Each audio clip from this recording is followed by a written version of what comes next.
السلام علیکم میں آپ سب دوستوں کو خوش آمدید۔ اس عنوان پر خطاب فرما رہے ہیں حضرت مولانا قاری محمد حنیف صاحب ملتانی رحمۃ اللہ تعالی علیہ۔ تو آئیے ہم سب مل کر رضا قاری صاحب کا یہ بیان سنتے ہیں۔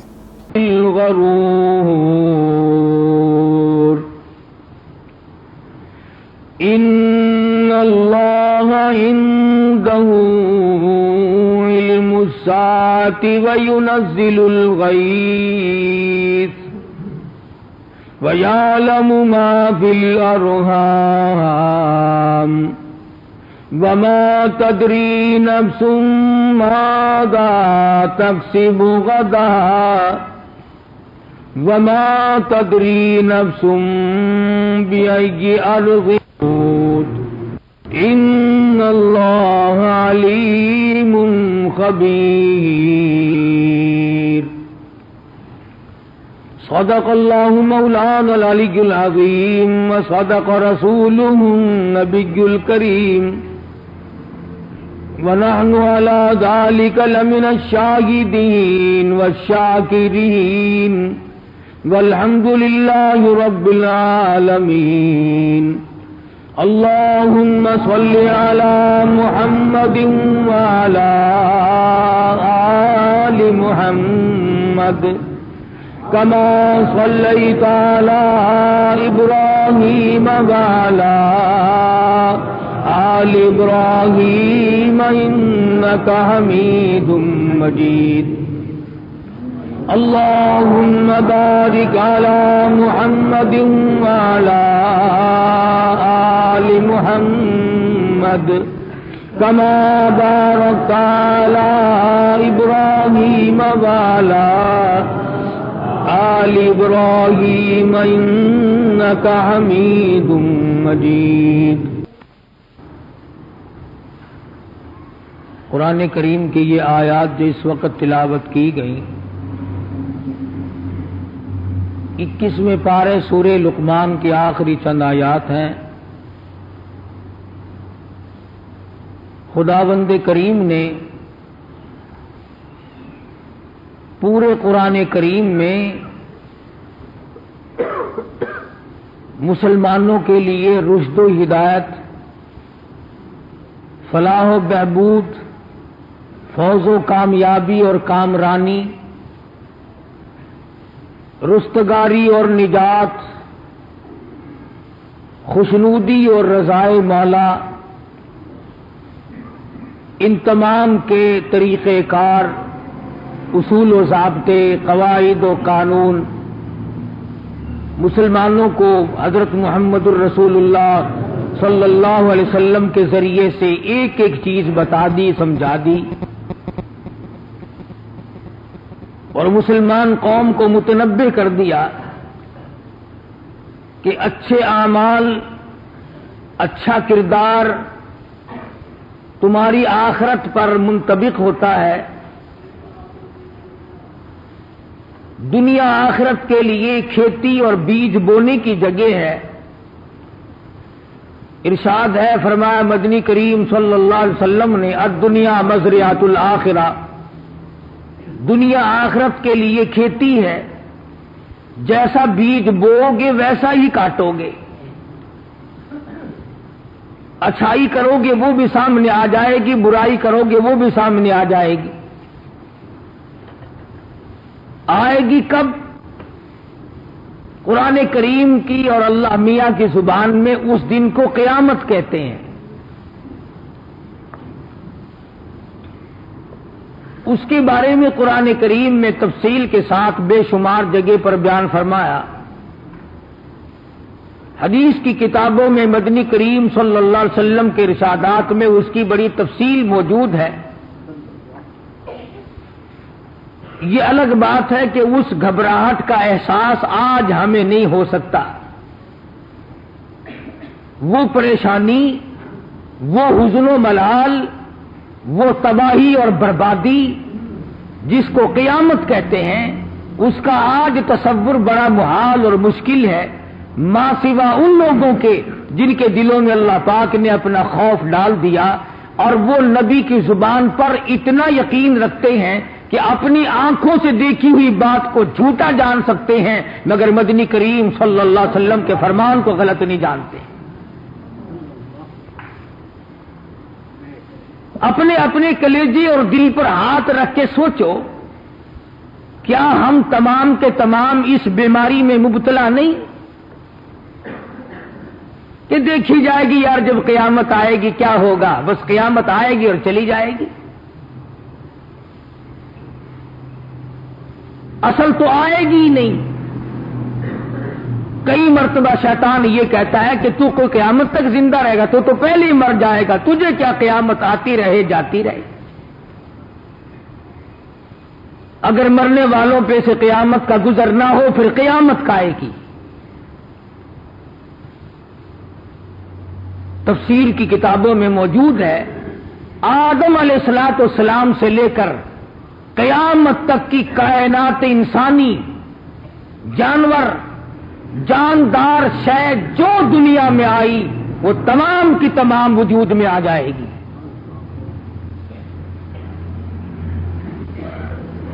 جس بچے نے دنیا میں ایک سانس بھی لیا ہے وہ بھی قیامت میں کھڑا ہوگا.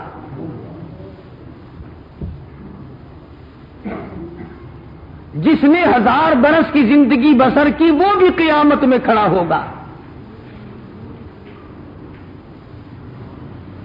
جن کے صدقے میں سارے جہان کو وجود ملا،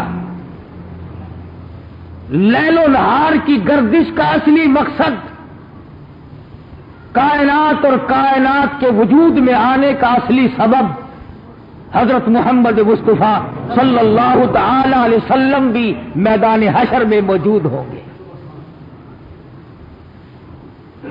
مطلب میرا یہ کہ چھوٹے سے اور بڑے سے بڑا، نیکی کے اعتبار سے بھی اور برائی کے اعتبار سے بھی تمام کے تمام قیامت میں اللہ پاک کے حضور میں موجود ہوں گی. یہ قرآن کریم کا فرمان ہے، نبی کا ارشاد ہے. اب یہ الگ بات ہے کہ کچھ لوگ تو مزے میں ہوں اور کچھ لوگ تباہ ہو رہے ہوں. قرآن کریم میں صاف ارشاد فرمایا تعرج الملائکۃ والروح الیہ فی یوم کان مقدارہ 50,000 سنہ. فرمایا اس کی مقدار، اس کا عرصہ، اس کی لمبائی، ایک دن کی لمبائی 50,000 برس کی ہوگی. نہ سورج ڈھلے گا نہ رات آئے گی. آج 9 کروڑ میل کی بلندی پہ سورج ہے، اس دن صرف 1.25 نیزے پہ ہوگا.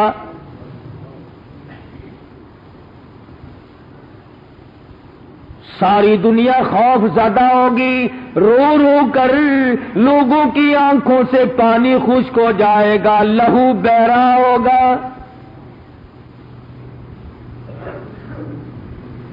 میری تیری کیا ہستی، میں اور تو کیا مقام رکھتے ہیں. ہم نے حدیث کی کتابوں میں پڑھا، مدنی کریم صلی اللہ تعالی علیہ وسلم نے ارشاد فرما دیا ابراہیم خلیل اللہ جیسے جلیل القدر پیغمبر پناہ پناہ پکار اٹھیں گے. اسی کو کہتا سی جا دن قیامتی دا، اسی جا دن قیامت دا خدا باسی عدالت تے، زمیں تپسی مثلتا بے پریشان ہر بشر ہو سی. دماغ پگھل جائیں گے، پسینے میں ڈوب کر غرق ہو جائیں گے.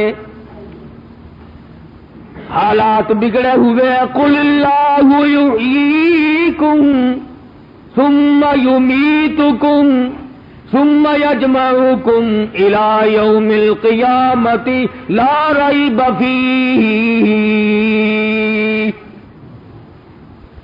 تمہیں پہلے پیدا کیا، پھر موت آ جائے گی، پھر میں تم سب کو قیامت کے دن میں جمع کر لوں گا. اسباب بنیں گے، حالات پیدا ایسے ہو جائیں گے،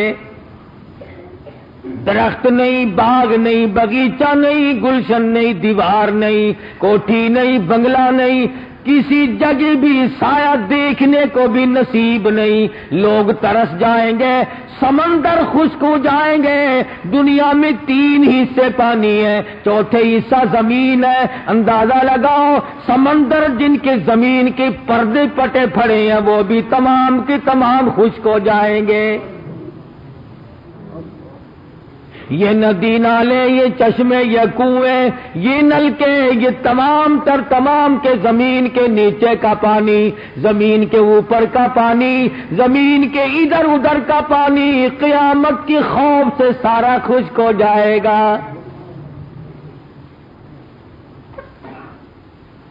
ارشاد فرمایا مدنی کریم صلی اللہ تعالی علیہ وسلم نے صرف 7 قسم کے آدمیوں کو سایہ ملے گا، وہ بھی کسی درخت کا سایہ نہیں، کسی باغ باغیچے کا سایہ نہیں، کسی سرمایہ دار کی کوٹھی کا سایہ نہیں، کسی جگیردار کے بنگلے کا سایہ نہیں، کسی صدر کی کوٹھی کا سایہ نہیں، کسی گورنر کی بنگلے کا سایہ نہیں، وہاں تو تمام کے تمام کی حالت یہ بنی ہوگی، تمام اکٹھے موجود ہیں، اور گورنروں اور کمشنروں اور ملک کے وزیر اعظموں اور صدروں، بتاؤ لمن الملک اليوم،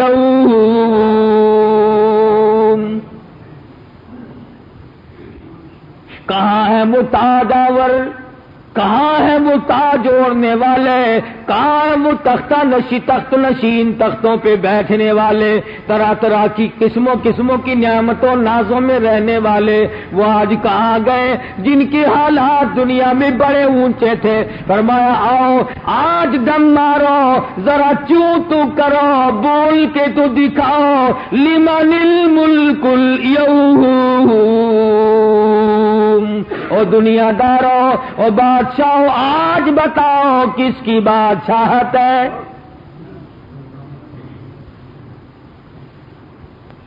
آج کون ہے جو دم مارے؟ کس کی جرأت ہے؟ کس کی مجال ہے؟ روئے زمین پہ حکومت کرنے والے ذوالقرنین جیسے رو رہے ہیں، چھوٹے بڑے تمام کی تمام پناہ پناہ پکار رہی ہیں، کلیم اللہ پریشان ہے، روح اللہ پریشان ہے، آدم صفی اللہ بیٹھ کے رو رہی ہیں، آج اگر میری جنت والی بھول کا ذکر آ گیا تو میرا کیا بنے گا؟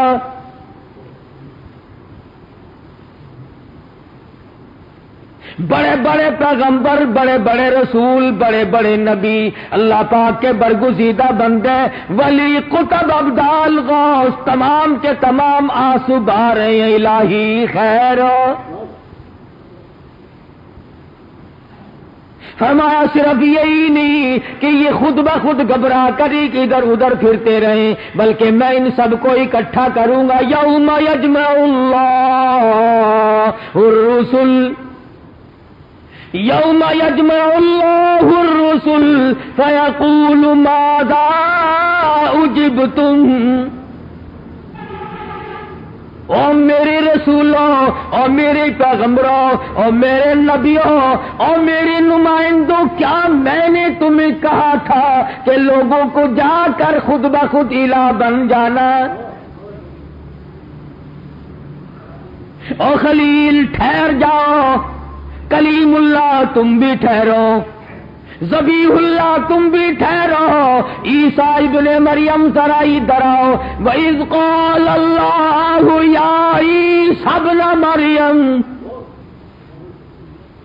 او عیسیٰ علیہ السلام بیٹے مریم کے، یہاں کھڑے ہو جاؤ، میری عدالت میں کھڑے ہو کر بیان دو، أَأَنْتَ قُلْتَ لِلنَّاسِ،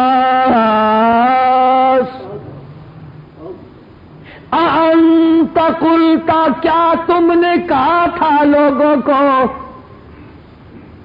أُمِّيَ إِلَٰهَيْنِ مِن دُونِ اللَّهِ، اتخذونی و امی الہین من دون اللہ، کیا تم نے لوگوں کو کہا تھا مجھے الہ بنا لینا، میری ماں کو الہ بنا لینا؟ یہاں کھڑے ہو کر بیان دو، سیشن جج کی عدالت نہیں، ہائی کورٹ نہیں، سپریم کورٹ نہیں، سول جج کی عدالت نہیں، خدا کی قسم مالک الملک کی عدالت ہے۔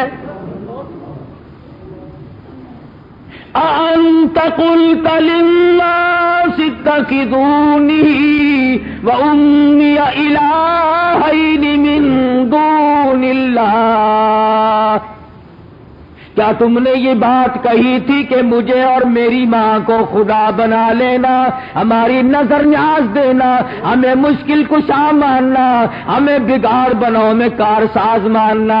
اور ذرا اندازہ لگاؤ، خدا کی قسم جلال خداوندی کو پیغمبر جانے، نبی جانے، رسول جانے، مجھے اور تجھے کیا معلوم؟ یہ نہیں فرماتے کہ نہیں میں نے نہیں کہا، بلکہ فرماتے ہیں قال سبحان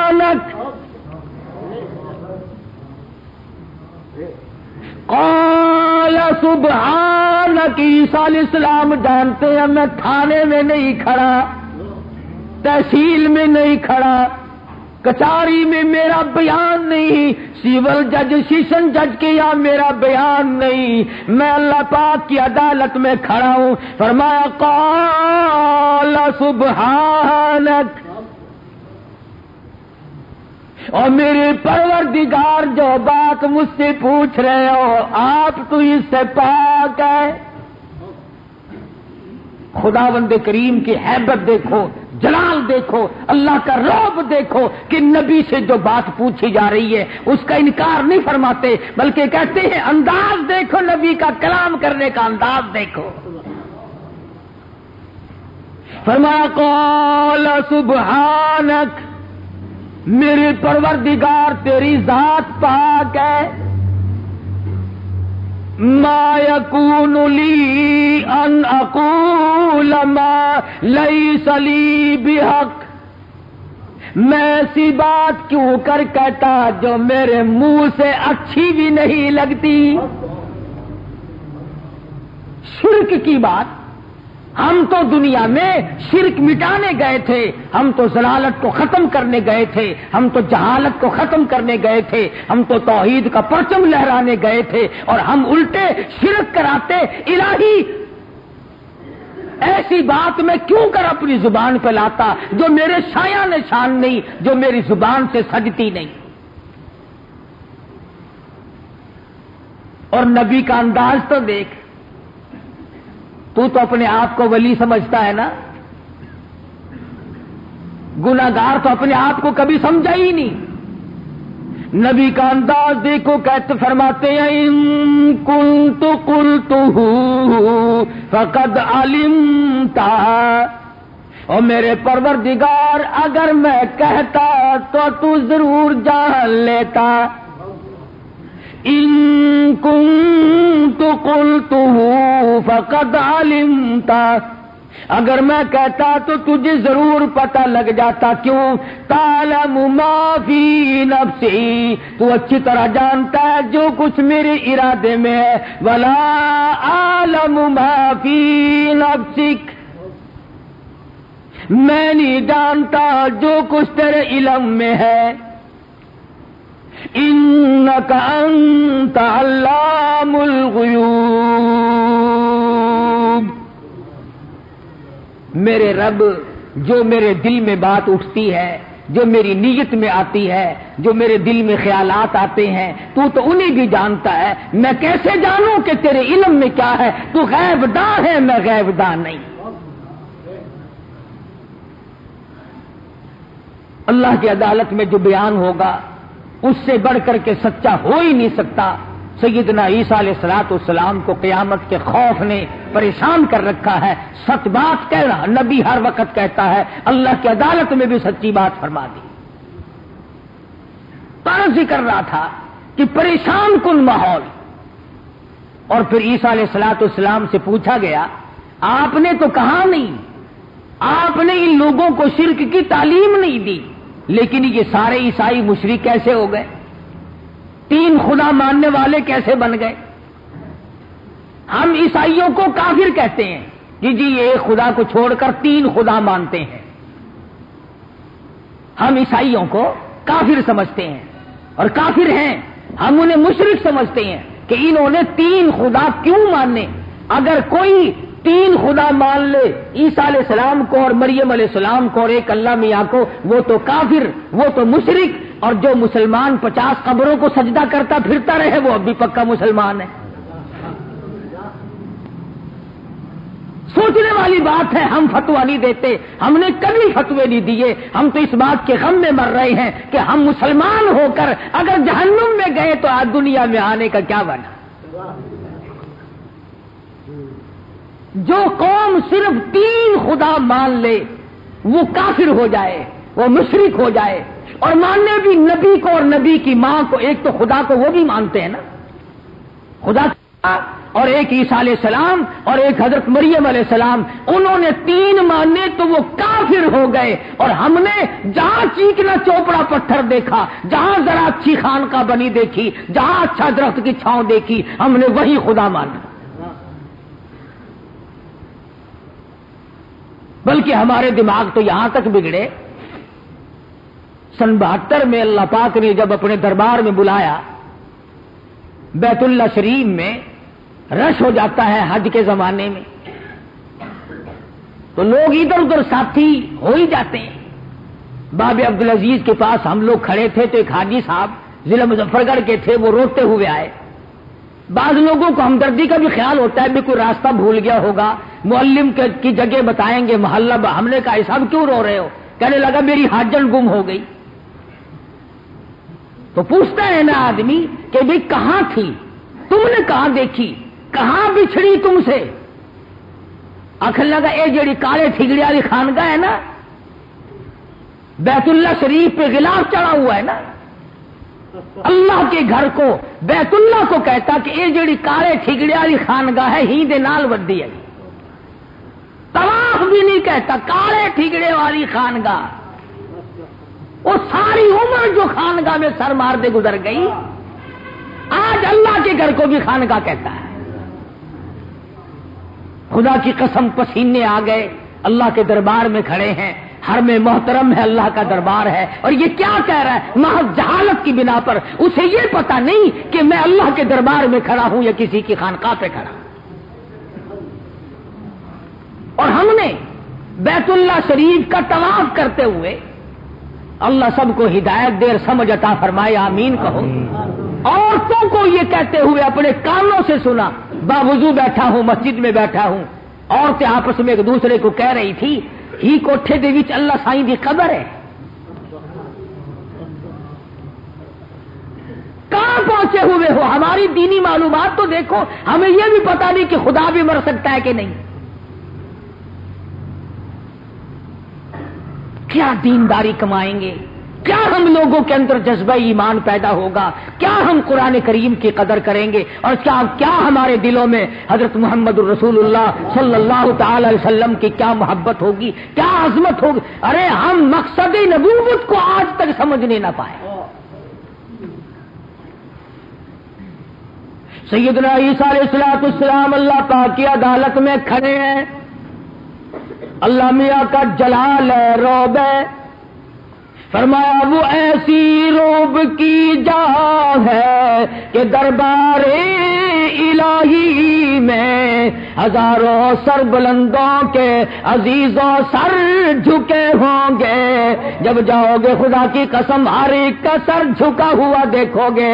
تمام دنیا کی بادشاہ موجود ہے، قطب موجود ہے، ابدال موجود ہے، رسول موجود ہے. ابادائی لمن الملک اليوم.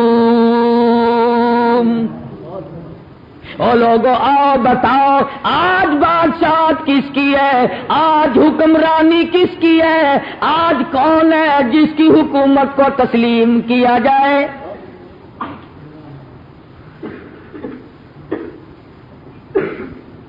سیدنا عیسیٰ علیہ السلام عدالت خداوندی میں کھڑے ہیں، روح اللہ ہے، اللہ میاں نے بغیر بات کے پیدا فرمایا، اپنی روح بتایا، لیکن جلال خداوندی ہے، فرمایا اِنَّكَ أَنْتَ عَلَّامُ الْغُیُوبِ، اور اسی پر بس نہیں، اے کاش تم عربی جانتے، اے کاش تمہیں قرآن کریم کے سیاق و سباق کا روانگی کا پتہ چلتا، ربط ضبط کو سمجھتے، فرمایا ما قلت لهم الا ما امرتنی به ان اعبدوا اللہ۔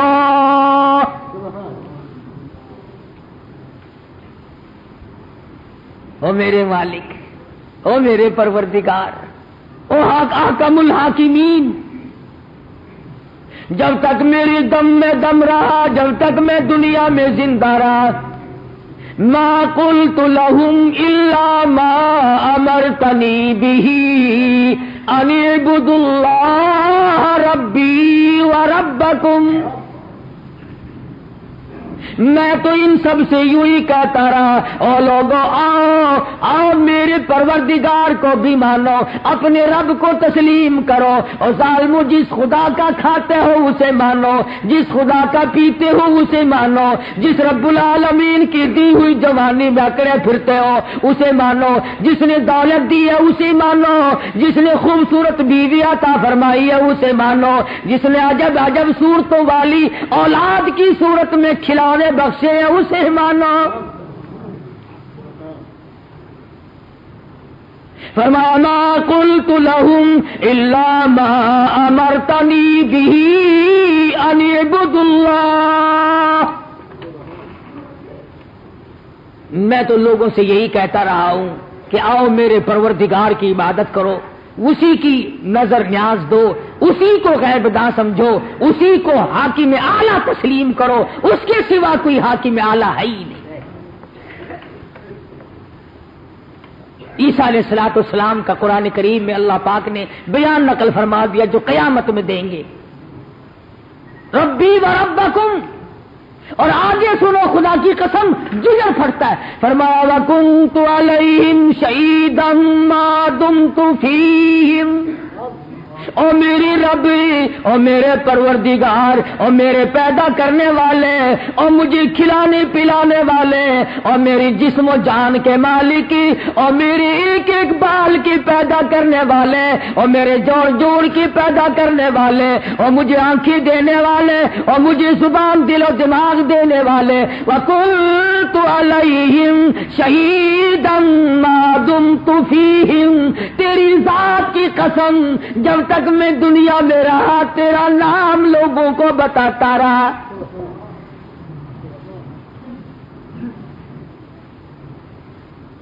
اللہ کا جلال ہے، اللہ میاں کا روب ہے، ساری کائنات موجود ہے، رسول کھڑے ہیں، پیغمبر کھڑے ہیں، نبی کھڑے ہیں، قطب اور ابدال موجود ہیں، غوث و اوتار موجود ہیں، وہ اولیاء کرام موجود ہیں، تمام جہان کے اچھے برے تمام لوگ موجود ہیں، اور اللہ کا پیغمبر ڈر رہا ہے، بال بال سے پانی بہ رہا ہے، اور میرے رب جب تک میں زندہ رہا میں نے خود بھی لیا، لوگوں کو بھی، اور جب تم نے مجھے اٹھا لیا، جب آپ نے مجھے اٹھا لیا، فلما توفیتنی کنت انت الرقیب علیہم وانت علی کل شیء شہید، جب مجھے اٹھا لیا پھر کا معاملہ تو جانے اور یہ جانے، میں بری ہوں۔ میرے اٹھائے جانے کے بعد اگر انہوں نے مجھے خدا مانا، میری ماں کو خدا مانا، تو اس میں میرے مالک میرا کیا قصور ہے؟ اور مالک میرے جو کچھ میں نے تیرے سامنے کہا ہے، تعلم ما فی نفسی، تو جانتا ہے میرے دل میں بھی یہی بات ہے۔ تو ایسی صورت میں جہاں انبیاء گھبرا جائیں، جہاں رسول گھبرا جائیں گے، آخر یہ قرآنی آیات ہیں، ہم لوگوں کے پاس اس وقت کے لیے کیا تیاری ہے؟ سوال یہ پیدا ہوتا ہے کہ نہ ہم نبی، نہ ہم رسول، نہ ہم پیغمبر، بلکہ نہ ہم قطب اور ابدال، نہ ہم اولیاء کرام میں سے، آخر ہم کیا کریں؟ حدیث میں ہے، فرمایا نبی کریم صلی اللہ علیہ وسلم نے کہ اس خوفناک منظر میں بھی، اس تباہ کن حالات میں بھی، اس ہوش ربو گھڑی میں بھی کچھ آدمی اللہ کے عرش عظیم کے سائے میں بیٹھے ہوں گے آرام کے ساتھ۔ اس عرش کے سوا اور کوئی چھاؤں نہیں، کہیں سایہ نہیں، ملے گا ہی نہیں، ہے ہی نہیں، کوئی سایہ نہیں ہوگا، بادشاہوں کے لیے نہیں، وزیروں کے لیے نہیں، سفیروں کے لیے نہیں، بڑے بڑے جگیرداروں کے لیے نہیں، سرمایہ داروں کے لیے نہیں، اچھے بروں کے لیے نہیں، صرف ایک ٹھکانہ ہے، وہ ہے عرش عظیم کا سایہ۔ حدیث پاک میں آتا ہے، فرمایا نبی کریم صلی اللہ علیہ وسلم نے کہ اس عرش کی چھاؤں میں 7 قسم کے آدمی بیٹھ سکیں گے۔ 7 قسم کے آدمیوں کو اس دن سایہ ملے گا جہاں کہیں سایہ نہیں ہوگا۔ اس دن پانی ملے گا جہاں دیکھنے کو ایک قطرہ نہ ملے گا۔ سب سے پہلے فرمایا الامام عادل، بادشاہ انصاف کرنے والا ہو، بادشاہ انصاف کرے، چاہے اپنے اوپر پڑے یا دوسرے کے اوپر پڑے، بہرحال انصاف کر کے دکھلائے۔ جب اس کے یہاں کوئی فریادی آئے تو اسے انصاف کرنا چاہیے، اور یہی مسئلہ بڑا مشکل ہے۔ بادشاہ کے عدل کا، بادشاہ کے انصاف کا بڑا زبردست اثر پڑتا ہے لوگوں پہ بھی۔ لوگوں سے گزر کر میں تو یہاں تک مانتا ہوں کہ بادشاہ کے انصاف کا، حکمراں کی عدالت کا اور اس کے صحیح معنوں میں عدل کا اثر کھیتیوں میں جاتا ہے، سبزی ترکاریوں میں پہنچتا ہے، درخت کے پتے پتے میں جاتا ہے، تنے تنے میں جاتا ہے، پھل کے رس کے ایک ایک قطرے میں بادشاہ کے انصاف اور عدل کا اثر پڑتا ہے۔ نوشیرواں بادشاہ، تفسیر کبیر میں امام فخر الدین رازی رحمت اللہ علیہ نے لکھا ہے، بہت اچھا بادشاہ تھا۔ مدنی کریم صلی اللہ علیہ وسلم نے اس کی تعریف فرمائی۔ پہلے زمانے کے بادشاہ جنگلوں میں تفریح کے لیے، شکار کے لیے جایا کرتے تھے۔ اس زمانے میں موٹر کار، ہوائی جہاز تو تھے نہیں، کئی کئی دن لگ جاتے تھے سفر میں ان کے جانے آنے میں۔ تو بادشاہ جنگل میں گیا، کئی دن لگ گئے، ساتھیوں سے بچھڑ گیا۔ وہ دور دور کے جنگل ہوتے تھے، ہزاروں میل لمبے، لاکھوں میل لمبے۔ اکیلا جب رہ گیا تو سفر کرتا کرتا تھک گیا، چور چور ہو گیا، پانی نہ ملا۔ بالآخر اللہ پاک نے انار کے باغ میں اسے پہنچا دیا۔ بڑا خوبصورت باغ ہے، گھنا چھاؤں ہے، بہت اچھا سایہ ہے، ٹھنڈ ہے بڑی۔ بادشاہ بیٹھ گیا۔ ایک نوجوان لڑکا بادشاہ نے دیکھا باغ میں پھر رہا ہے۔ بادشاہ سلامت دیکھ کی کہنے لگا، ارے نوجوان، تجھ سے ایک سوال کرتا ہوں، مسافر ہوں، راہ گزر ہوں، بڑی پیاس لگی ہے، مجھے کوئی اچھا سا ٹھنڈا پانی پلا دے۔ وہ ایک گلاس لایا، پیالہ لایا، بادشاہ کے سامنے انار توڑا اور اس انار کے دانوں کا رس نکالا۔ اس کے سامنے ایک انار میں سے اتنا بڑا گلاس پانی کا بھر گیا، انار کے پانی کا۔ جب بادشاہ نے پیا تو بڑا خوش ذائقہ، بہت اچھی رنگت، بہت اچھی خوشبو، بہت میٹھا، بہت ٹھنڈا۔ ادھر پی رہے ہیں، ادھر دل میں آ رہا ہے، ہمیں تو شہروں میں بھی یہ انار نہیں ملتے، یہ دیہات میں بیٹھے ایسے انار کھا رہے ہیں، یہ باغ ہمیں لے لینا چاہیے، اس باغ کو ہم حکومت کی ملک کر لیں گے، یہ بادشاہ کی ملک ہونا چاہیے۔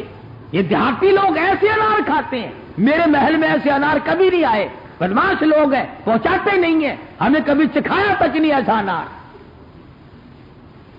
گلاس پی لیا، کچھ دیر سستایا، گرمی تھی، اور کہنے لگا کہ نوجوان لو میں چلتا ہوں، اگر تیری مہربانی ہو سکے تو ایک گلاس اور پلا دے۔